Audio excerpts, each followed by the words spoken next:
Bunso Mix Malino gumawa ng paraan upang madalaw ang minamahal niya.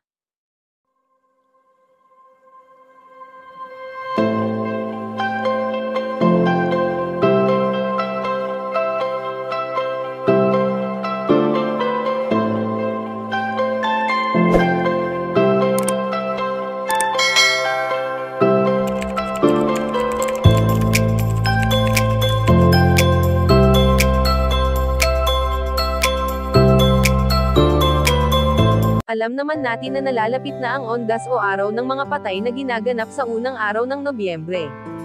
Sa tuwing sasapit at matatapos nga ang araw na ito ay maraming tanong sa isip ng mga taong sumusuporta ngayon kay Bunso Mix Malino kung sadyang dinadalaw ng binata ang puntod kung saan ay nakahimlay ang kanyang prinsesa. Bagamat samat-saring intriga pa rin ang ipinupukol ng mga mapanirang netizens kay Bunso Mix Malino ay hindi naman ito nagpapaapekto, dahil na rin sa alam niya sa kanyang sarili na hindi ito magugustuhan ni Cutie Mahal.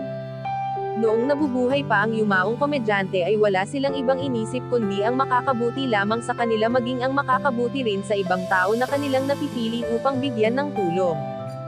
Sa ngayon nga na mag-isa na lamang ang binata, ay aming napag-alaman na dito mismo dinadalaw ni Bunso Mix Malino ang kanyang pinakaminamahal na si Cutie Mahal. At sa tagal na ng panahon na hindi sila magkasama ay gumawa na lamang ang binata ng paraan nang sa ganon ay madalaw niya ang yumaong dating katambal. Bilang pagrespeto ni Bunso Mix Malino ay sa puntod mismo ng mga mahal niya sa buhay isinama ang paggunita niya kay Cutie Mahal, nakakalungkot mang isipin na magpasa hanggang ngayon nga ay hindi pa rin madalaw mismo ng binata ang kanyang prinsesa.